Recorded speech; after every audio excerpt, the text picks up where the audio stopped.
Hi, welcome to Peak Moment. I'm Janaia Donaldson. My guest today is Dave Ewoldt, who's coming to us from Arizona. Thanks so much for joining me. You're certainly welcome. So let me give a little bio here. You call yourself a practitioner and researcher in the field of eco-psychology, and we'll get to that in a minute.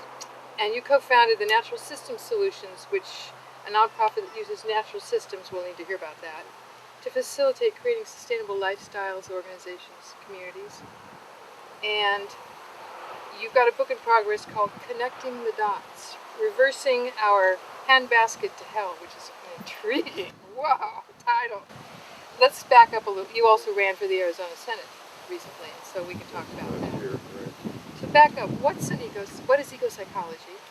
Well, eco-psychology is one of the newer disciplines within the field of academic psychology.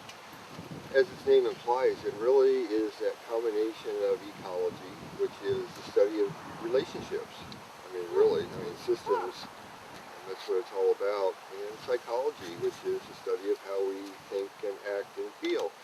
So eco-psychology blends those two and takes Gestalt and transpersonal psychologies and all the humanistic psychologies to what, to me, is their next logical step, which is looking at our larger relationships. Because within the field of systems science, they say that you cannot really understand an organism, a living system, by breaking it down into, the way reductionistic science, mechanistic science likes to do, into the smallest pieces and thinking you can understand it. But a system is a nexus of causal pathways, or a zone of interaction. There's all kinds of ways of framing it. But it's basically just relationships. So you're talking here not just about humans isolated from everything else, but humans within our human community and our natural communities and all of that, living world. Starting with our internal community. Eco-psychology really is one of the first ones to take Cartesian dualism head on and say we need to heal that body, mind, spirit split, because that's part of who we are. And if you ignore any one of those aspects or focus only on one aspect, you're going to be out of balance. And if you're going to be out of balance, you're going to be unhealthy. And so eco-psychology then, as a study of humans, of who we are, in our relationships, not just with the natural world, but with the nature that exists between you and I, with the nature that exists in here. All of these relationships are what define who we really are. So eco-psychology, my favorite little buzz phrase, I guess, is that eco-psychology defines sanity as if the whole world matters. Wait. Sanity, as if the whole world matters. Right. I like that. Because traditional psychotherapy, based on Freudian, but a lot of the other ones too, even Jungian psychology, what they really focus on, especially in the therapeutic room, is trying to make us feel sane about living in an insane world. So then eco-psychology would say this is an insane world. We're living in an insane culture. Yep.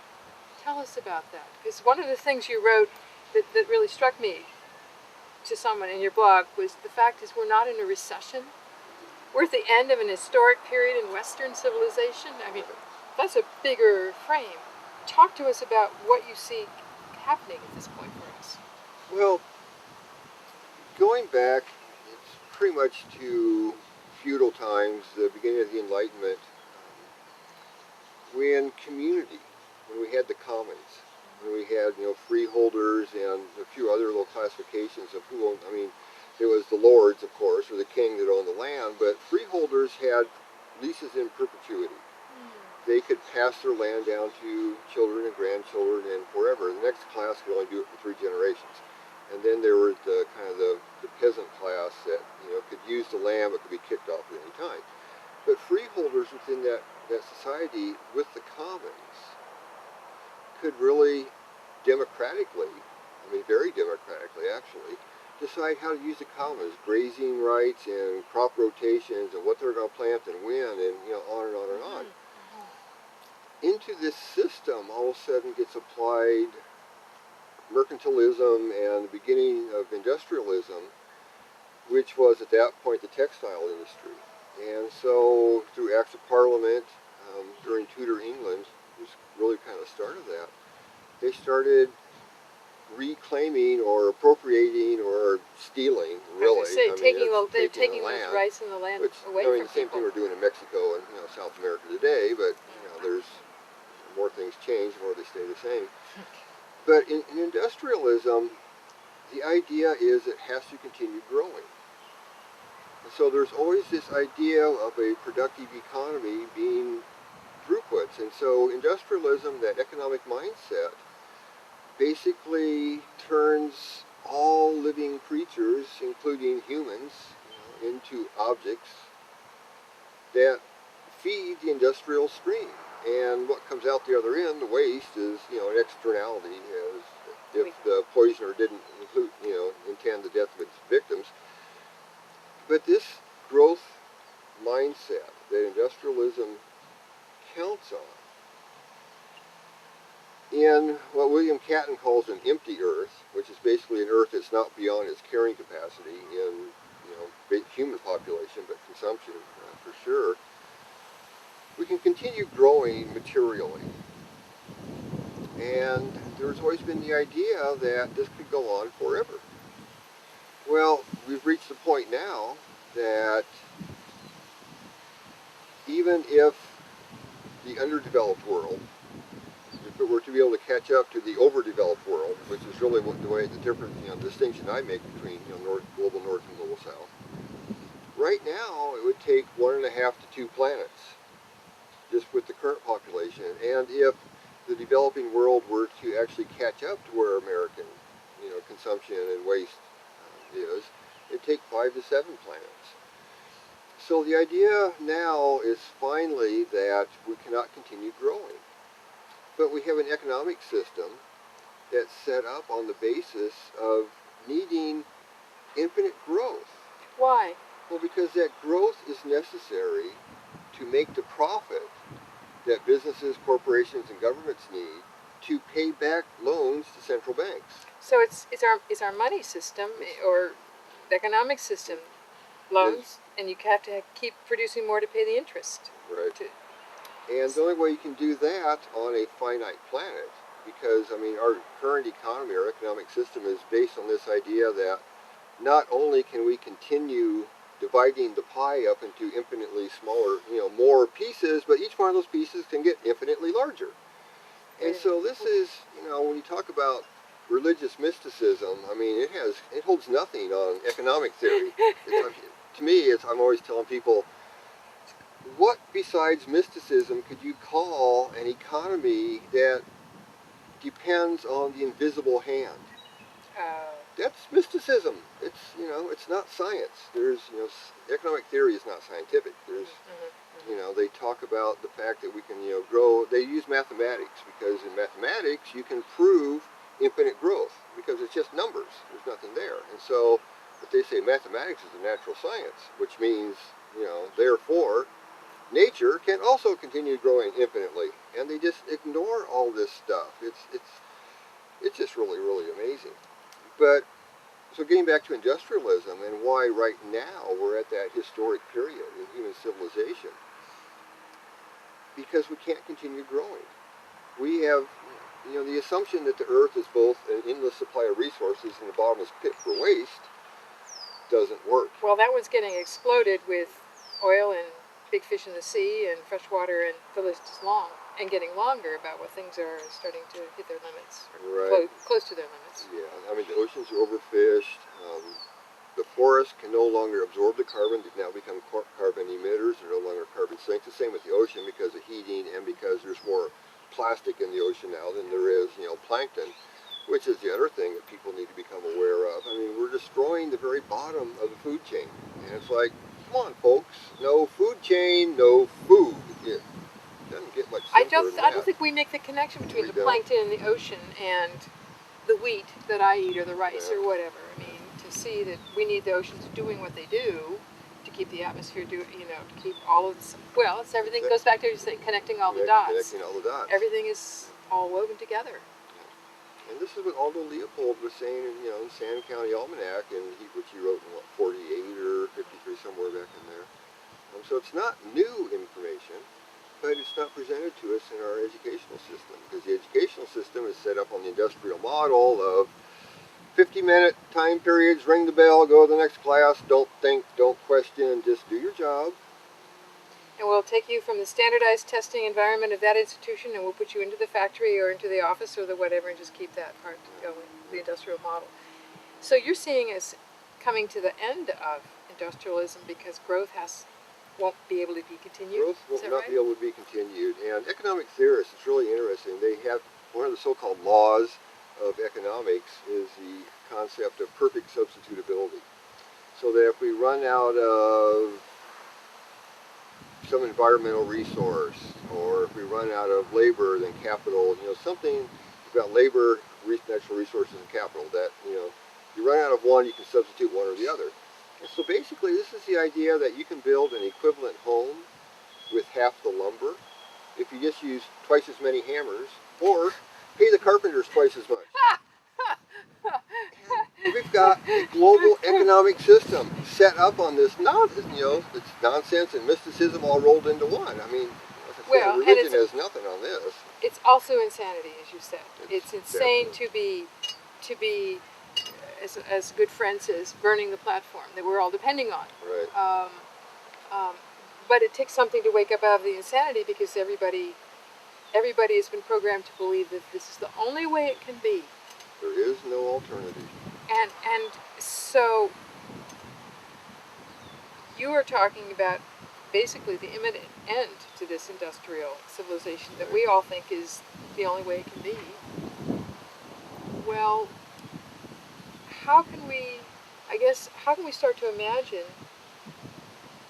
something different? Well, part of it,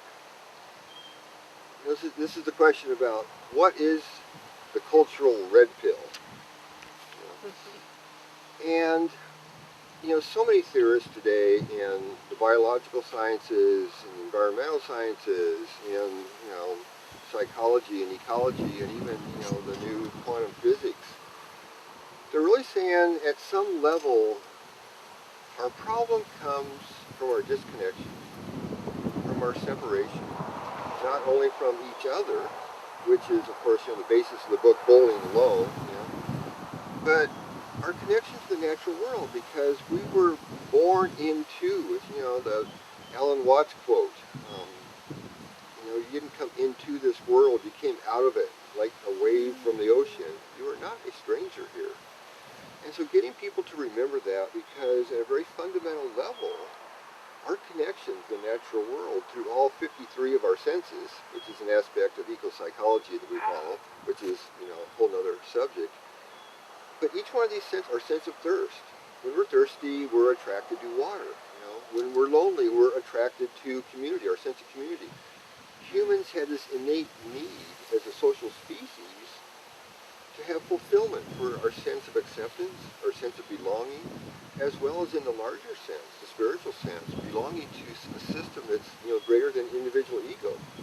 And so all of these things combine into looking at what we're doing to the world. I mean, indigenous wisdom says what we do to the earth we do to ourselves. But from the perspective of our connection and looking at how we can overcome how we've gotten to the point we are where we're so disconnected. To me, if the problem is disconnection, then we need to reconnect. And that's really the thing that drew me to eco-psychology. When I got my degree in psychology, I was looking at clinical psychology and saying, these people are crazy. They aren't doing anybody any good. They're not looking at the larger system. They're not looking at relationships. They think everything goes back to the fact that your mother spanked you on the wrong cheek when you were 5 or something, And, looking at where that idea came from, the Victorian era, in Austria at the time, and, on and on, you can kind of see where, Freud might have come up with some of that. But what we know today, especially through system science, is that we have this innate need for our connection.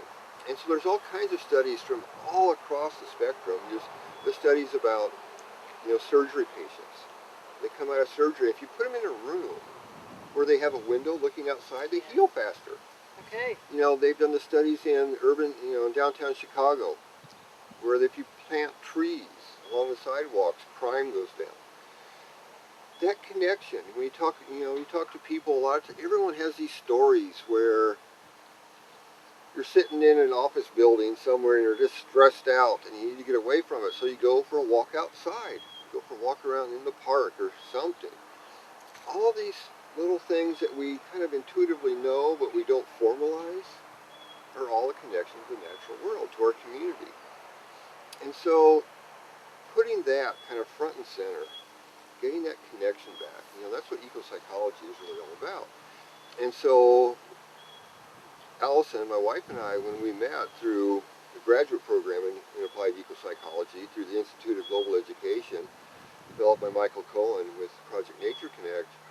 He's the one that started the Audubon Society's Expedition Institute back in the late 60s. But using this process to start remembering, as Gregory Bateson says, it's, the major problems in the world today are the difference between how nature works and the way people think. But we can remember how to think that way. And this is, a lot of my own research work I tend to base on Riane Eisler, especially with the chalice and the blade, because no one has surpassed her yet in actually explaining it in a way that is not only logical, but is also coherent. There's some other explanations that miss one or the other of those two. Riane hits both. So that time when we were in balance with the natural world, when we had partnership societies, when differences didn't have this automatic association with either inferiority or superiority, but differences were ways that increasing diversity could give us more strength. During those times, this is when we had the beginning of all the technologies we depend on today, metalworking and basket weaving and art and systems of administrative law. All of this came from peaceful partnership society. And then we had this shift. Irvin Laszlo, the father of modern system science, says it was a time when the earth goddess became subjugated to the sky god. And so transcendence then, from that perspective, is part of our problem as well. But that connection to nature, to its health, to its healing abilities, is not some utopian dream. It is a genetic memory.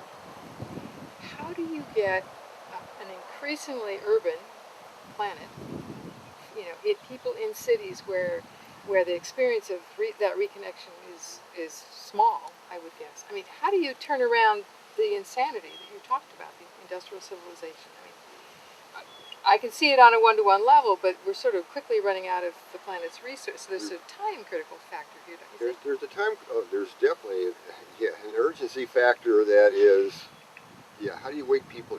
It's like all the old jokes we remember from when we were kids, with the 2x4 up against the side of the head of the jackass. That's Western culture, and where do we find a 2x4 big enough? But I believe it's there, because again, looking at who we are as a species, who we really are, and looking at all the evidence from neuroscience and from indigenous wisdom and from, Paulo Freire and so many other people, and how quickly change can actually occur if you can find the right trigger. Humans and cultures, humans as individuals and cultures, societies, can change really quickly. You just have to find that right trigger point. But looking at, okay, how do we change the urban form? And part of that is, of course, we have to start within eco-psychology. A large sector of the field says the two major problems are overconsumption and overpopulation. And those two cannot be teased apart.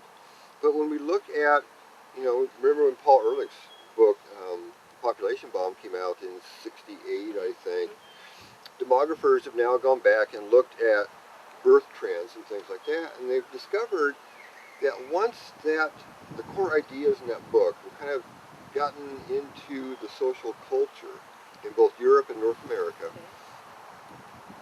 it took 3 years for birth rates to fall below replenishment levels. So this was no Chinese, draconian, type family planning efforts.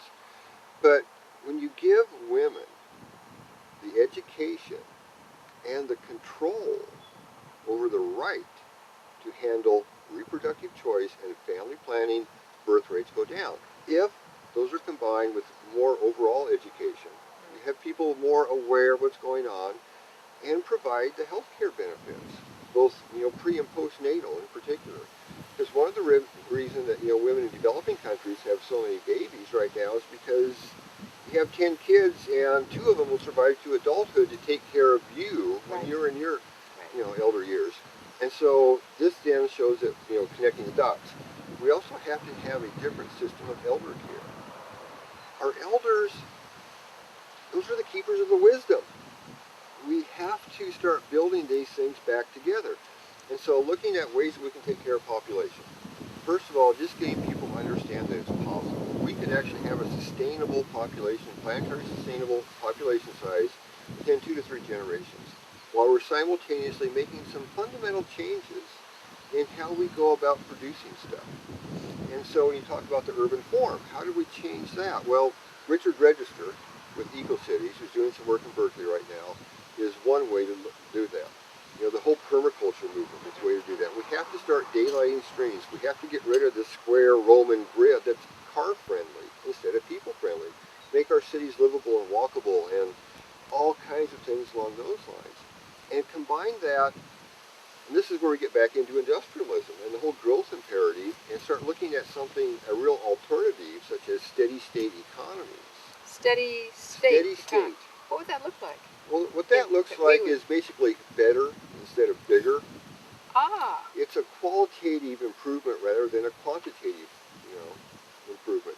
And so it looks at, and this is the thing too that Rianne Eisler points out, or at least where I heard it from initially. Pentagon planners make this assumption that a peaceful society would lack the innovation or the motivation to innovate. And as I said earlier, it's nonsense. I mean, humans were innovative, we're inquisitive, we're actually, believe it or not, intelligent. We don't show a lot of it today, of course, but we can do these things, and we can do it in such a way that looks at what we produce.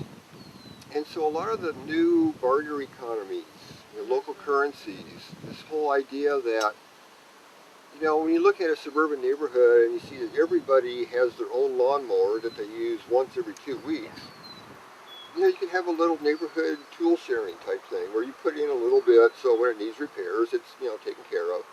But you just kind of check it out and move it. Not everybody, but this is one of the things then with eco-psychology and imperialism where we talk about the wounds of empire. They have all these addictive substitutes. Where shopping has become an addictive substitute for psychological and spiritual health. So these are more connecting the dots, getting back into all that. But looking at the fact that we have a throwaway society as well. Sure. And so Annie Leonard. 3 minutes, just so you know, we have. Okay, so Annie Leonard with the Story of Stuff talks about this production cycle. So we actually could start producing the things we need sustainably, non-toxically, repair, make them so that they're easily repairable instead of being thrown away, and we could still have a technologically advanced society that was sustainable if we were to get the population limits down, and do so in a way that improves quality of life with very, very little change in standard of living. The only thing it doesn't do is it doesn't support profit and corporate growth. It doesn't support those dominator hierarchies, those elite hierarchies that have this strange philosophy. It's not a conspiracy theory, it's a philosophy. It goes back to Machiavelli and Leo Strauss, that, the noble lie, we're too stupid to take care of ourselves, so this, elite is, it's their duty. It comes from the divine right of kings, of course. And so this is what we're trying to do with, the work we're doing, how we've taken our basic attraction relationships and eco-psychology, moved it into one of our nonprofits. It's known as Natural System Solutions, which is applying this stuff at the community, organizational, as well as personal level, and then moving it to the next step, which is what we're now calling Coalitions of Mutual Endeavor. Coalitions of Mutual Endeavors? Which is it's a national organization where we're trying to support local coalitions, but on building critical mass for critical change. The idea is to quit having the progressive community spend all of its time talking to the choir, and learn how to frame this to bring the mainstream in. Because when you look at the polls, the vast majority of people agree that we need to take care of the environment. The vast majority of people agree we need to get corporations, corporate control out of governments. The vast majority of people agree that, okay, even if global warming maybe isn't, human caused, we should probably do something about it anyway because it's destroying our life support system. And from eco-psychology, I mean, that's our number one definition of insanity. Deliberately destroying one's life support system that's insanity. So we need to shift back past that. And so what we've done is come up with a framework, a process, and a set of tools that communities can use to start building that critical mass to effect a critical change by looking at what's our common goal. Well, our common goal is a sustainable future. Yes. And sustainability has a legally defensible meaning, and looking at what our shared values are. As I get involved in all these coalition building efforts, in Bellingham and in Tucson and other places, I hear people talking about it, and they spend 6 months arguing over what their shared values are, and they finally come up with this list, and it reads like the Earth Charter. Okay, so let's quit wasting all those 6 month efforts. Let's just go ahead and adopt the Earth Charter as our common goals, because it's an internationally vetted People's Declaration of Interdependence. It can actually act as a soft law document to support sustainable development. The city of San Francisco, the country of Costa Rica, the 500 mayors, the council mayors have adopted it. And so there's all these systems we can start putting in place if we look at it from that comprehensive framework that we actually need to provide a new narrative that can replace what we're hearing from the mainstream right now, from the radical right, from whatever terminology people want to use for it, and seeing that there is an alternative, and that we the people are more powerful than we dare to believe. We've provided the legitimacy for that system, and we can withdraw that legitimacy, and that's probably the strongest force for change that there actually is today. Just to say, thank you, but no thank you. I've got a better vision. Yeah. The Earth Charter. Thank you for starting to move this in. I see you moving into the ripples, broader and broader frameworks and communities, to even think of a national or even international coalition for mutuality. I like that, based on the Earth Charters. Thank you. Oh, you're very welcome. Go for it, and then we'll catch up with you and see how's it going. Yeah, sounds good. You're watching Peak Moment. I'm Janaia Donaldson. My guest is Dave Ewoldt, whose vision of coalitions of mutual endeavors, we will see where that goes to see if we can really we the people can create a world that we can live in and the planet can live. Join us next time. When I start thinking about what my real passion is, I mean, at a bottom line, it's really this desire to help save the Earth. Even though I understand that the Earth is perfectly capable of taking care of herself, but the work that we're doing, trying to get people to remember that they're part of a living, sensuous world, that they're denizens of a living world. They're not, customers at a theme park, even though that's what industrialism has turned them into. The ability to start building that critical mass, to look at ways that we can really, totally, systemically replace the entire cultural story that we've been suffering under for 10,000 years now. It sounds like a pretty ambitious goal, but when I think about it, it's how can we not? How a living world, a community where we can actually increase our opportunities to reach our potential, deserves nothing less.